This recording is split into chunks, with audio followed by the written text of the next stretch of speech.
شر الشيطان الرجيم. بسم الله الذي ليس كمثله شيء وهو السميع العليم. الحمد لله الحليم الصبور الذي أرسل إلينا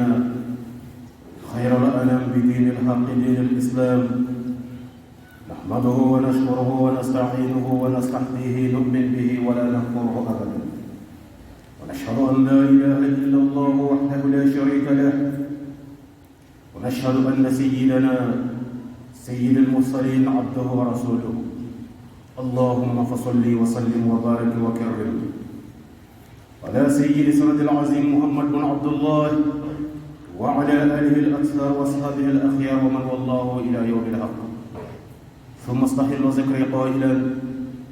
ربي اشرح لي صدري ويسر لي أمري واحلل عقدة من لساني يفقهوا قولي. ثم أحييكم عباد الله أيها المستمعين الكرام بتحية الإسلام تحية الجنة وهي السلام عليكم ورحمة الله تعالى وبركاته.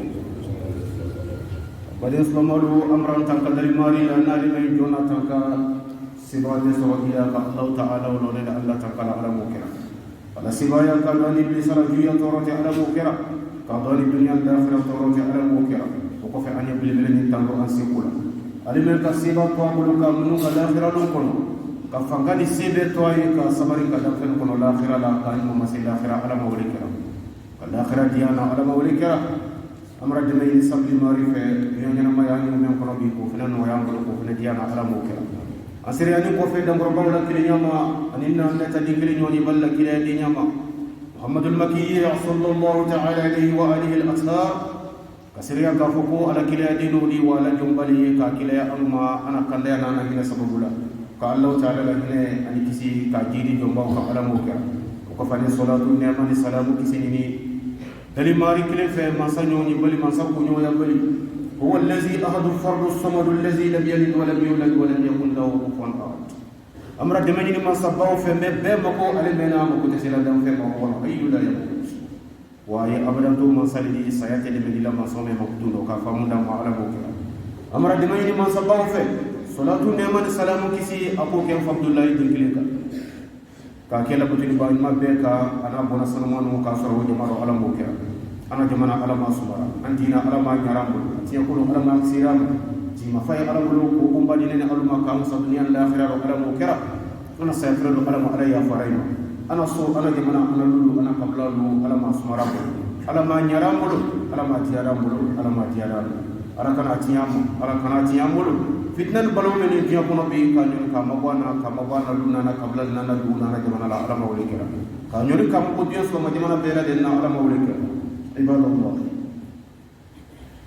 إذا قال الله تعالى في القرآن الكريم ووصينا الإنسان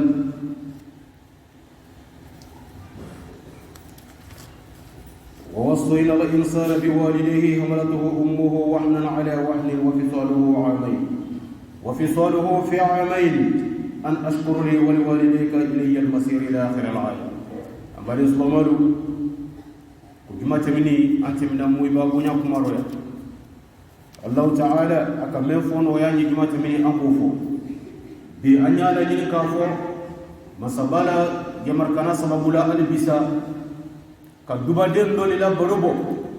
نيني نيونا دين سلمي ولا بوسا أنا سيكام حكيلتو أنصرم بالله من يأمبلو أني أنفوني من يا ربي من سنتي على من نطفولا كان يا سرارو كان بدين دي كان سيدان كدينا على موكلا ونفي بدي الله تعالى قال القرآن لا قال بدي سرا على جنين كان يحكيتو أنيرلا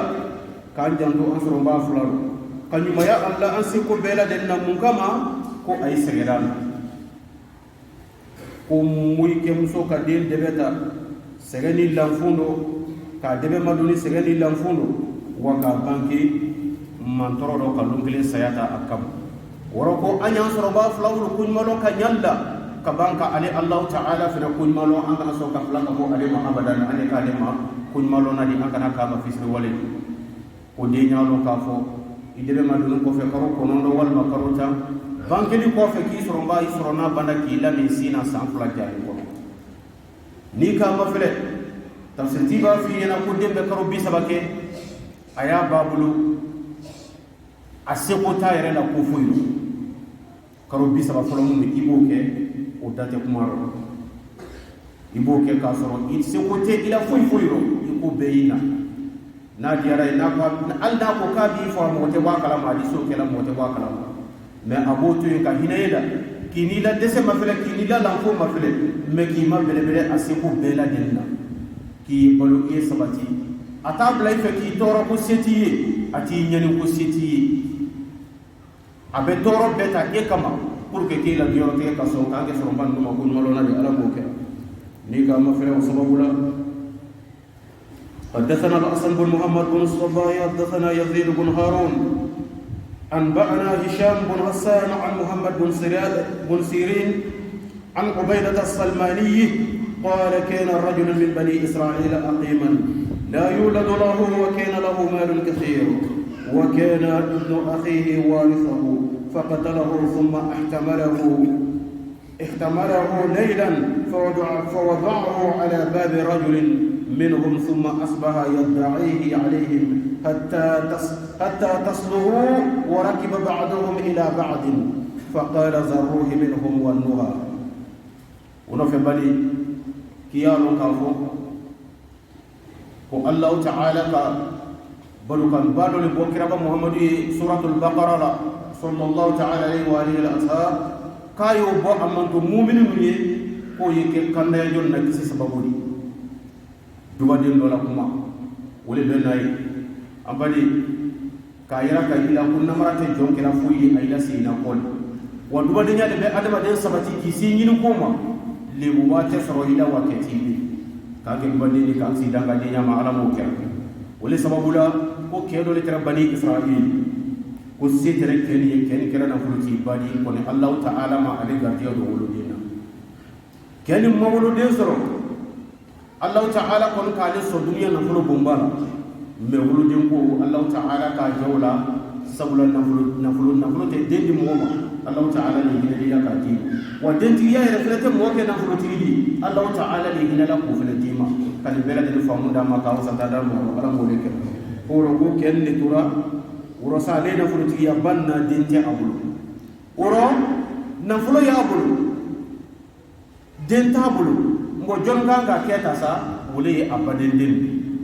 badendin men kanga cheni keta kuma sunyala wulle nara poroto ay fanina sayala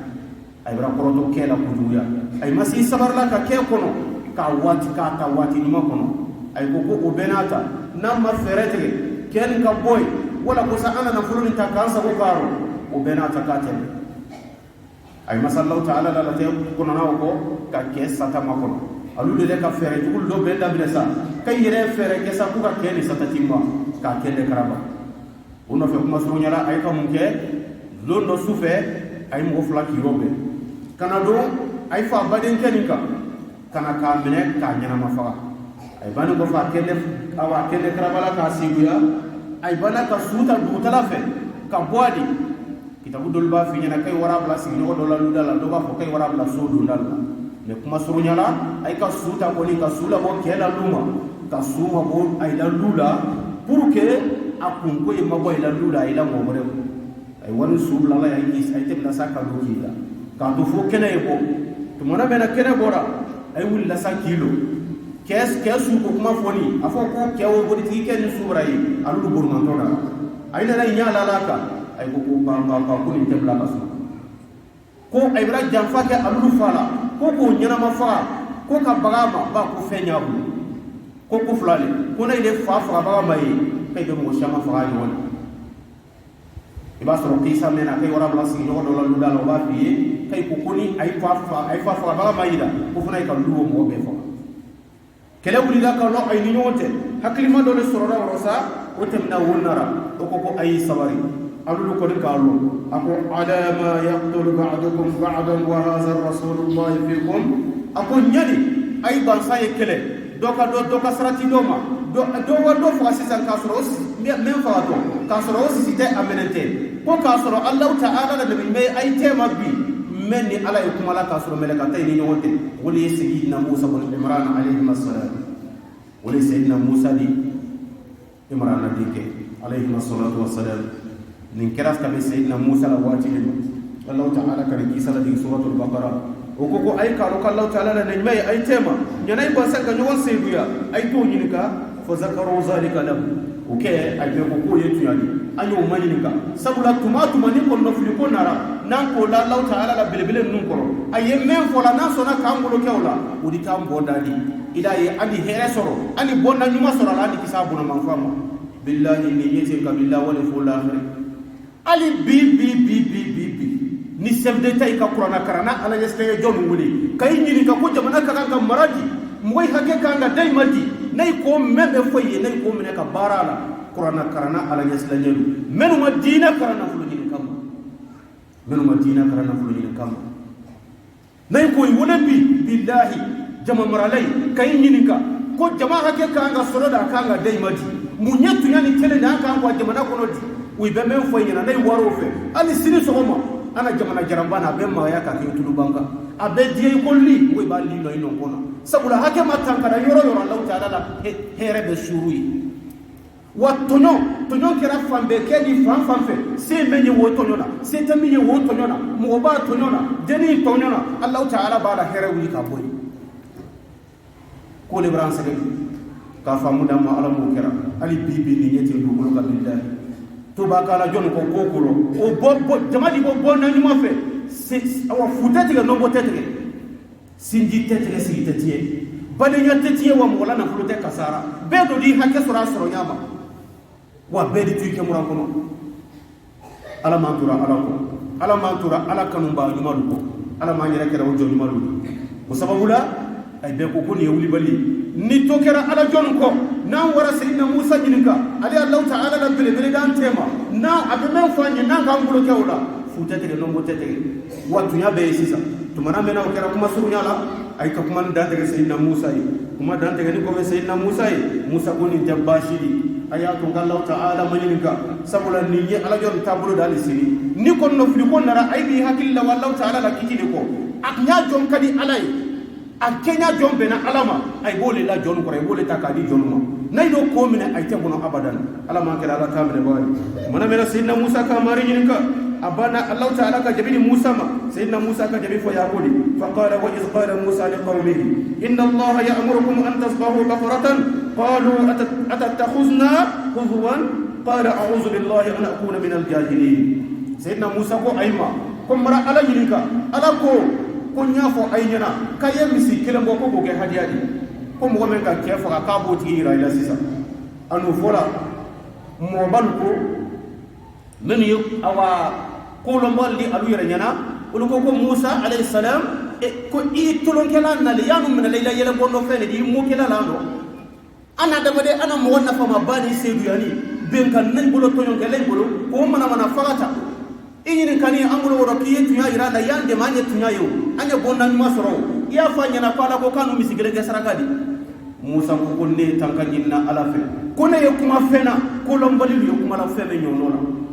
wole kama nala jon kuma ra tumatuma alulla kuma ye nala moy sanfe wati shama fo ko la korosila jonjon men maram men ka ala jon na koro kiti wolli bulo kala ala jon na kuma la depuis jona depuis ko fajirida nala jon ko doro ay ba mine pasay karlo ko ma famu wal ma amado ma men gon karlo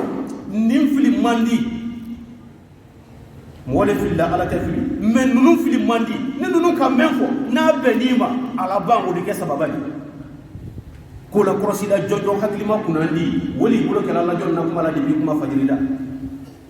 o kolombali resa woni nalusa walla min la ay kanyale ko fe ko be tiyeni ko fay bulo ay kuri ko di sigi sa ko karsa ka ko nyamma nan tunga tuma ka tuni bo sababa fe ko toro men ka soro ni wotun danso ala kana ke kolombali sa woni nadi robadenu mana mena sayyidina Musa kanin fo kale tankanyin na alafe kale kuma fe na kolombali kuma na men wonola qalu ud'u lana rabbaka yubayyin lana ma hiya qala innahu yaqulu innaha baqaratun la faridun wala bikrun awanun bayna zalika faf'alu ma tu'marun sayyidina Musa ay ko sayyidina Musa ma ako basite ni ta kuma la kolombali la ko wonola ba fala e ka bisi ko nyaaro boy fani anya misi su jombo misi men boto misi sugu jonye aya koro kene anyi yala misi musokoro le wa wal majakali wal mamisi deni anya misi sugu jongo sayyidina Musa ko aynyana ko Allah ta'ala ko misi mem ko to ay bolo ka ke hadiya dai bayla sufu ka bagalo ko misi muso korote misi dente ko ayo fulani nyonte tema kankinya ro bimana jaka faleni ate misi dendi adu te den soro la kan fulomno ka famu da ma ala mo kira sayyidina Musa ko Allah ta'ala ko kaye misi bo wo fulani nyonte misi muso korote misi denda te no e jaka faleni akon aye fenke sallahu ta'ala na ilo lamina qalu ud'u lana rabbaka yubayyin lana ma lawnuha qala innahu yaqulu innaha baqaratun safra faqi'un lawnuha tasurru an-nazirin ay bana gotuni kan jinin kalite ay ko sayyidina Musa ma alayhi salatu wassalam ay ko ali bisama misikoni famu Allah ta'ala jinin kay ko a misikoni nyaro gbe awo fanya na bo kloru juma anga misi membo ni misi dente misi musokorota ayo fulan nyote no ye jaka faleli mba kloru jonye sayyidina Musa ko ayma ko misi ndere mu mendere mu sanu may ko sanunji ni kuro bela kai abata mi monya ko ribai a do be ba ni di sewa kloru la uda fo ko ko ni misi ni sanuma o ko kloru suyali قالوا ادعوا لنا ربك يبين لنا ما هي إن البقرة تشابه علينا وإنا إن شاء الله لمهتدون أيكم موسى ما كبر بيتي إبراهيم سكوت توم من يروك أما في فمارو أفي ماري كايا يروك فاني والله لم سكون يروك سيرفلا أنمي ko wallahi hankalina ala yare la mariala andi ke jonkan nanini ala yambla la mina ambaketi tumana menay ko fo qala innahu yaqulu innaha baqaratun la zalulun tuthiru al-ardha wa la tasiqu al-harfa musallamatun la shiyata fiha qalu al-ana ji'ta bil haqqi fazabahuha wa ma kanu yaf'alun tumana mena ay ko fo sayyidina Musa ko ni tembashi ay menni na wallahi ay benni felso sabula ayakan kale menni ka ne te kono ro boli te kolombali ne le mari menni kala mari wala loni yedana silfeni lahu ghayatan ilm lonin da wala ibn sabawla wono fe bade tumana mena sayyidina Musa ka ala yininka ala ko din ko tuni ala ko afay nyana ko na rasulnya ayemene afay ko misi men ko kloro ay raba wolona misi men ne mu sanu may ko sanunji afay ko misi nin tesene atesene kala atebla la dabala ka sene kala moye wa furoko tesilla la ka jila bola moye kolonkono ibo fanu fe ko misi ka jila bo kolonkono o kabo anu madonna sabula an bara koloy manja ni warati fufu majamana ika ibe kolonye kelo bisabani ko na dama jonko abu sama ko kolola mano ko kuy ibe koloy kelo bina ni ko kelo bilo ni ko pompe profondeur men en faire ibe jikolo min jita kolonye profondeur la tie fufu majamana ka iba wahi jaiza manamka arab majamana wuluka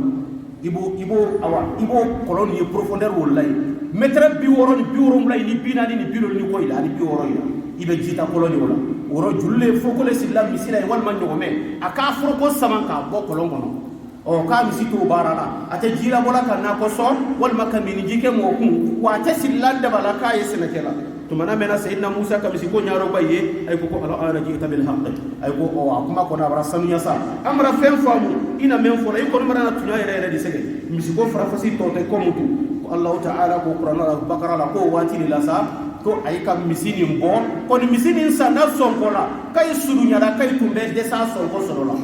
ka famu da ma ala mu kira o bade yani ngate mi yoron noya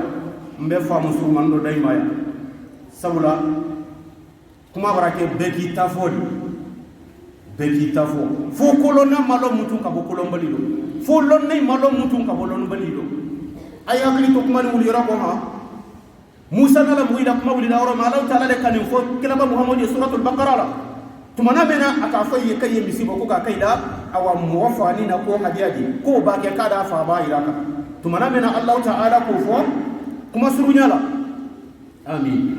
tumana mena Allah ta'ala ko fo alami makunyara Allah ta'ala kan fo tumana mena sayyidina Musa alayhi salatu wassalam nikraba Muhammad ya ka ko barbo mo yeno suratul baqara al-Qur'ana kuma wuli yoro misi ko foni ayka afo ko kay misi wo boko ka hadiyadi ayka Musa ni ga ko misi sugujo misi ke yana muso ya ofran fasida ko kuloru sugujo kuloru fran fasida ka bara sugujo na bara fran fasida ka si sugujo no si fran fasida ibe kolombali do kammewo o fele di wara mo wolu haklima sabula lonnani kun fi malo butu ka bonyondo iba fodo ma ko woro le kila hadiyadi wal ma waqru no ge hadiyadi wal ma dunu be hadiya wal masaji be wal ma turawule wal ma turabe ido kan ani kolombali ya kambadisa iba sugo boso ka kenjonka sub trawulen sobo trofil sobo ci se gbe sobo ci se fil sobo franfasi do ni ñonte ba e mu franfasi la wo ni ñonte jonon juru mu to kun kele se kele c'est bla hakili ji hakili capacité wali mi be la loni wali mi hadiya ta boliye ya ta diliye ma a ta boliye kama boto kuka kome ka o ke setiye o de metanyini ni fe iba kuloro miliyar keme basa ñona began kuloro miliyari ibo boso ko be subo basa ñona hadiya boto ala min de men ni to ala men fe ala be nyaake wulu subu do nina ira kalaila ko kulombali kane ka fo ko kuloro kana fo hadiya la wal masuya kana fo ay ka ala ka me hadiya subu fala qur'ana kono ka ke yana muso ya farafasi ka kuloro farafasi ka bara farafasi qur'ana nasu sarikhula suratul baqara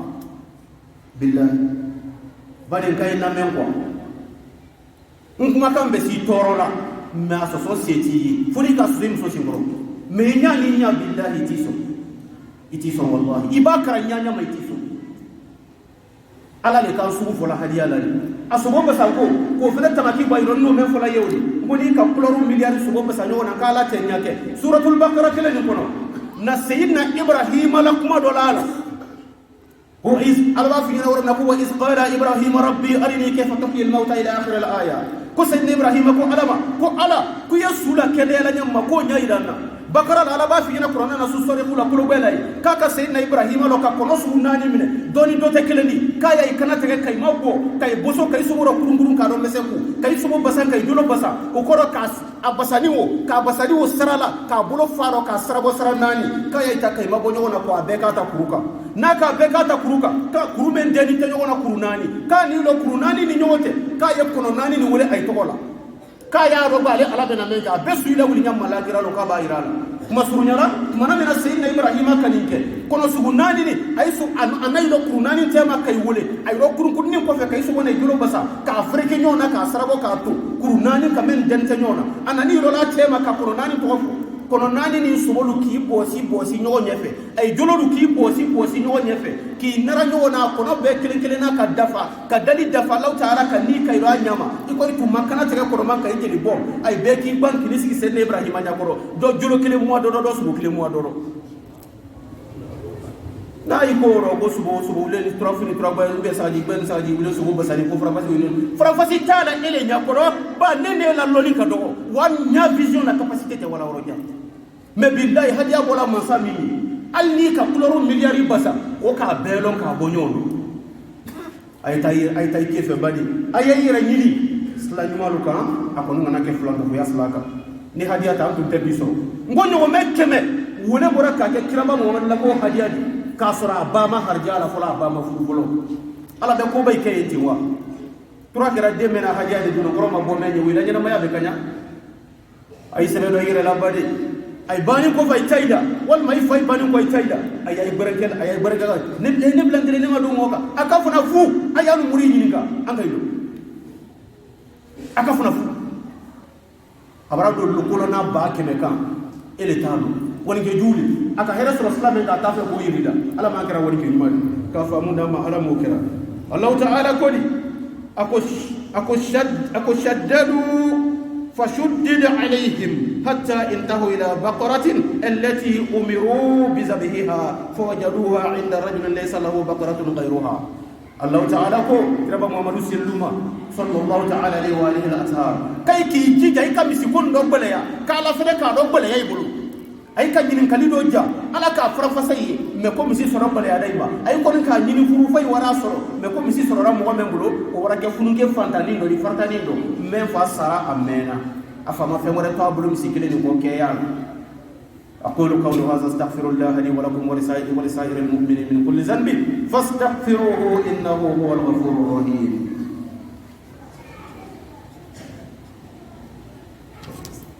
الحمد لله رب العالمين من عمل صالحا فلنفسه ومن اساء فعليها وما ربك بظلام للعبيد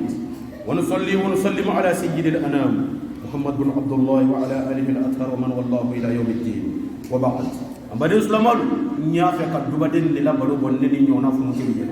ولا كوسا tumana mena anye redde sali anye keba soro antala anya njida kaseka doke amu ibalu yebi menu ye ambulu menu kololenu ye ambulu bi wulu baraba ila funke yalu bana ka nyinin ka do annadala o alu sele koma nanu ko kanta nyinin ka di wuluma nanu ko kanta wulu dususuma bade ira koroli be fuita ke bala de nene ay kade kantul mo do badin nakisa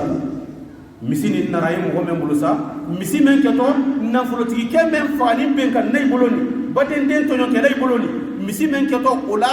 sayal lankene maya hadiyati misi won na rasoro den ben bulu ni yugo badin dodi bade hera ko madiri kay danga de bulu billahi tuma ni hera ko nyinida abe du badin ne nagala ala manene alu kira du badin wono fe bade ko kena fi bani israila rajulun salihu lahu ibn tiflun ko kedo le tere bani israila o kadin do tu walahu ijlatun al-ata biha ila ghayda wa qala allahumma astawdi'uka hadhihi al-ijlatu li ibni hatta yukabbira kani atre bani israila sayana rasi ama misi musonin kelen jakalin kelen wole tere abulu me wati wala misi no ka dogo den kelen de fere abulu muso kelen ya ko keli le ka in wuli kana la misi worela anana la misi worela anari lo ki nya ba la jakanimo ako anti ala marana misi kelen nin karfa ile alala i jantwaro fonden kenin kelen je kumbaya way misini baloni soroy be fayda do di ayma ya bari kilala do wunna alayhi salatu wassalam kiraba fi nyana do umben ke ka kuma men fon nti alamara misini karfa ila i jantwaro kila be do wuni jinya bare le ke amma hadisa bare la abu fanyana akotu mana mena ni preda ni boraki bo wayasila wal may boti wato tama dora kira tama fefe akoy boto la luma wal ma wayasiden nara saraila wato akoy ina faratola ni boti la dembaya le fe afoko ala marani na dembaya karfa ile alama emena karfa tetiela kiraku akoy ni wara wayasida alni si bani kera akuibe wayasi kelen wala don kana yikelle ni dembaya kelle nyaabe nyoy akowa mo wato wayasida nana rasara ila ka wato ni ko manti ala umra min karfa ile alama emena karfa tetiyela kelako nasi bani karake abota makele woke ka akose ngana ibe nyonyo ko fala bafa me ina la nyonyo la bante ke tama wuli abada okay na riyo ala warela kala misinin karfa ala mata kabla dinke fartalini akalo ko saya jangaro ye aleka kuma surunyala ke waraluma ala banana rajuya ke ma banana nawli ke fatura to mona mena ke fatura ako wa mata rajulun kan fatura wa suratul illatu fil ghaid awanan misinne narato wara ko sa ka misini balu fo kana ke jaka faleli wa kanati tahrubu min kulli man ra'aha ako misini narake mugo ni nyala na misini ka barake jaka falini ka fa niro wa ka ploro nyumaya mugo ni nya sura ka bibine abidia falamma kabbara al-ibn kana barran biwalidatihi kunigelo ay haklisi kuma fe ko tumana mena adengari refena kumbayara o fene warake duba dendi a warake muiba lanya dendi amake danga dendi na ba tumbe kuma ti fwana la kuma koro na fa tumbe kuma ti fwa fala kuma koro wana ka domini duma soro akili bese afana bama atumbe doke hadiya iturma la kisala ka hine sa fama mensadi aba men balona bulu atumbe na doduma billahi ko deni kera muiba lanya dendi mana mena ayre sida kuma wa kana yuqassimu al-layla thalathata aflasin kut mana mena deni bali kuyara deni ka suro fara sabadi aka ro fara sabasigi sabamendi yusalli thulthan atumbe sus salakele atumbo ke na fasel la ka Allah ta'ala batu ka batu bayke alai wa yanamu thulthan atumbe su tala fulana atumbo ke sunogola ka faro fure wa yajlisu inda ra'si ummi thulthan ako su tala sabana atumbe furu willade bi fayri ko isga na kungoro ka na sinyalo ka na farilo digi ka lo na ka sula te nyamemma ko deni kera ni duba dem fasoni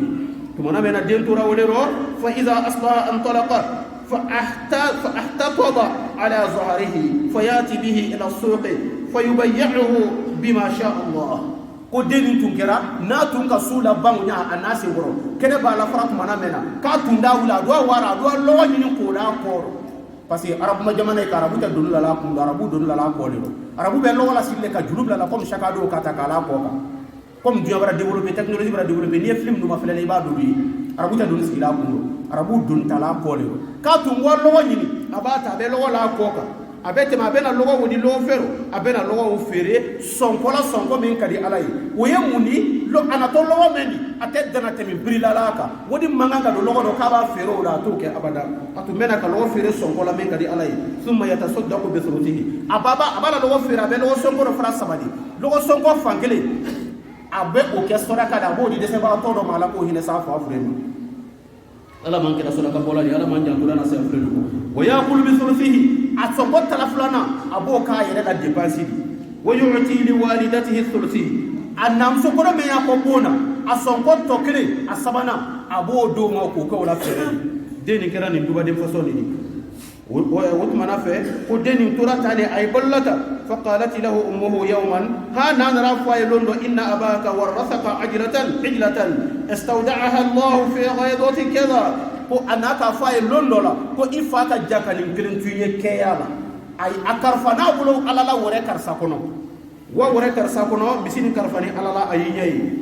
tumana min na a n'a ko fɔ a ye fa antaliqa fad'u ilaha ibrahima wa isma'ila wa ishaqa an yaruddaha alayka wa alamatuha annaka idha nazarta ilayha yukhayyalu ilayka anna shu'a'a ash-shamsi yakhruju min jildiha ana ko ma ko wa ni wara ibrahima mari tara ani isaka mari yaquba ani ismaila mari alayhi salatu wassalam ajma'in ni ka wulu mari tara ka ila misila silima ya irakila ni misini nyala di ka woro melo ni le reka misini kloro ala na ka sanu ku ibaye tele ye yelen kula misini fadilo tumana mena tubana tabolo kama kadinya ka kisan naba amba arab kanto ka ben doni pour que aybe watima tumana mena den wara aka misini ye atara ke yo afoku a wara misini ya nya so aka woro mendo mo ma fo ay ako wani kila misini ye ni ka wele misini ben na ima ayre ye tumana mena den wara ase wore dala ke ka misini ye alele rin nyani misini ya su non ka banu ko fa ala wole la ka na la saranga na la batu misi yere ki nya dale makroni ka kasisi ya kele bi iznillah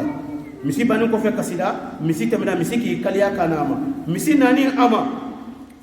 nani ama ako fatu kalimat al-baqara bi iznillah ta'ala ako misi nin ka den kuma nyoya mansala diya la se be mansa menni ale men ka dado ke kuma la di ka dado ke dantani ka do bugunya ka do badanya ko mansa ka misi nin na kuma den fe ala seba ya la belbele la koni ko tumana mena o kera de ako demma ako nyeme ni fe ile duba de ile muiba bunya de ako yele nkoro anyewa Allah ta'ala bra wonno wayima dengo ko na mo foni na ko nyana le ko nyana warala ya kinje ya ye nyasi ile dim fa kedidi ikarfani ala la nyeya ko nyani mine ikamma kanyewa tumana mena ako denka misi jabite misi go wallahi ako ni tun kiso ako marankali bani israila kay marila no ye ala kelen ni mansa no bali ni tun kiso ka fo ki yele ton ne koro ako itun tena sila ntun ten kulu koro abada sabula ntun balo ki daga den di te muy ba kambato deni o bibi saray dena ala ma se sufeta ara ma se dubuta aro isigi ni nyawro ni nyana kora ma gollu ko na folo mun adi kuma kam mayele ni ma fere ha ni mbake bi de la da boy koro kay sigi la jaka ko ro wara ko da be ka se muwa ka famu da ma ala mo kira den ko kale na mo fay ana ko wa misimine iye nadi me kana ma fa ma ko yela koro misifina ko ni tun ki son kuma kama ki yela tonka ki tun tana silan kale na bani israila kay marila to mana mena ko fo misiki kolo dembolo denga amina kama ki tama kawadi den wani ko fe misidi ko se annama awara ko misira nala ana kwama ilende ifa sara mana fulo tuye aka misikelen ne tuye fantani diseti ye minkela misininta logo nyini biri tele do la logo nyini biri bo suro na fla seli biri bo fantanya biri sere misini mina ye wa loro iwa misini fere dinari dalasi saba wan misini fere dinari dalasi saba i ko sege ye na woni olon kama wo woni bale ibadoro me saba foto ye misi songo fe i kan ka lon ka ko woni nje alli ma fam oroka famu da ma aramu kera den temna den wara misiri suro awani misiri Allah ta'ala ka Mikaila Allah ta'ala ko bla mo ya sauraro kisa dulu ba fi ko sayyidina Jibril alayhi alayhi wassalatu wassalam kisa baranda fi ko Mikaila alayhi me kuma surunya Allah ta'ala ko kam mele kabla adamaden sauraro wonna rakana misiri dama in ka dena kila misiri julli den ko ko dinari dala sisaba ko ka ko mba sai madrobe woro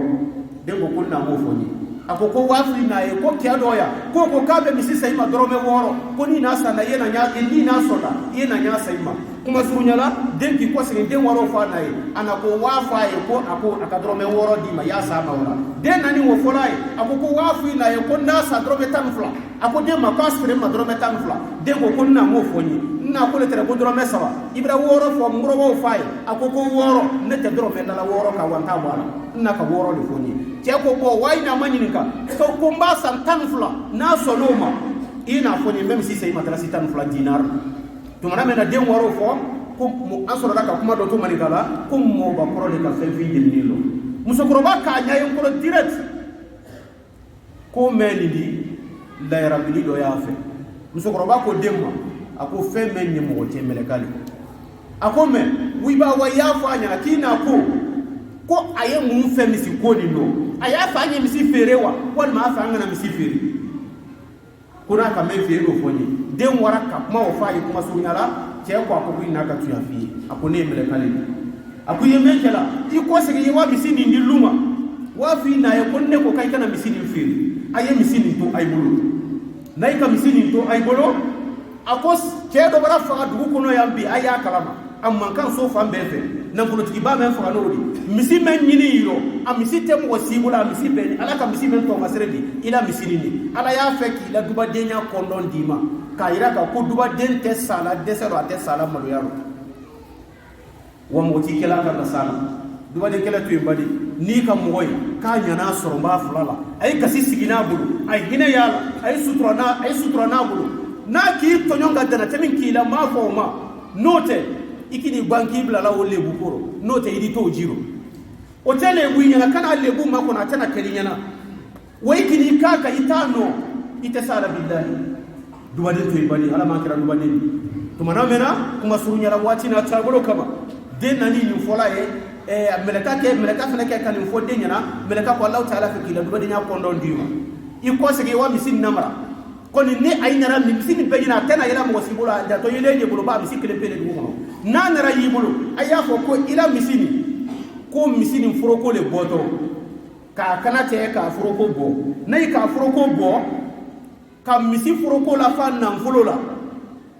ne nan fulo haka men be na misini furoko la fa ba kila misi sonko lodi kono seta ya ko kila misi tafrina tumana mena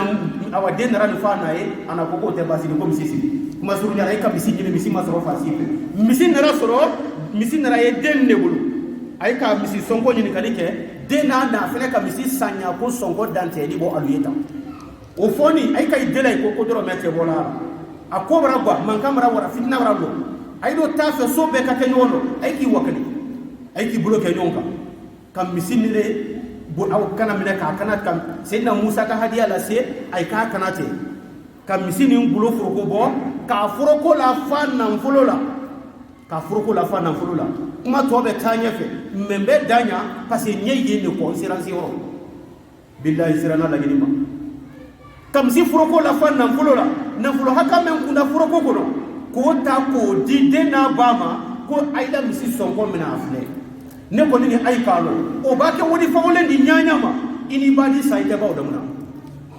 o ay radu badi na banyari ka fantanya kele badi demsel ayen ben kan dabla ka fan banen dabla anya kemen kela anya don soro maida wanya muibai kuma kana anya la batu anya ke muiba kan batu deni ni na kunyana ifa kunyana ikana bla karsala o matan ka badi na kunyana hine karsala hine wala na kunyana jigi ya ni karsate ijije ikana do wi gasiro kuma o ti kono i boto ni na kuikana se karsaya ijije ikana si ni na ko kinisi kafida la o matanka na kuima grani toyi o toyi na kuima fanini dombuloka o dombuloka na kuima balini fanini dabla o dabla na kuima ibona fulo nyini yoro tunya fo be kana buya fo mo si wiyate mo kala ko billahi akoni be labangu juya ni makusani ke roza duzi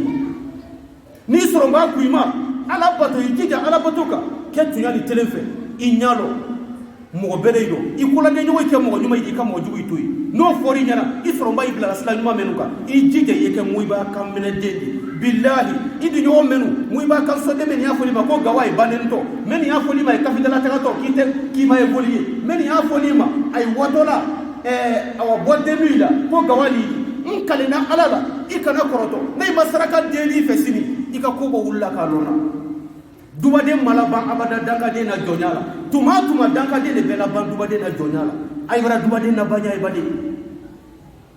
so mara kele bonfurulo ka hera soro juya tementie duba de nyale ni sira moma ka hera soro juya tementie ala manene alu kera duba de ala man kera ka fenya soro mballo ala ma famu diramo ala man ni torango ala man sira baralanna nin jogo nyuma su na sabari nyuma su wali man yasu akanda yasu ala ma dirane aluma amara dili Allah ta'ala fi yawmul jumu'ati bunya kama kutuban num barakala kiraba muhammadu alayhi wa salatu wassalam salawatullahi wassalam amara dimani Allah ta'ala fi fenfena doni na hamini ay hami a fenfente ala so ko ala man beta ira rani kana wasa ana so ala ma sumara mun ya rabbi man santi ala ana jaboto ala ma ana basira kende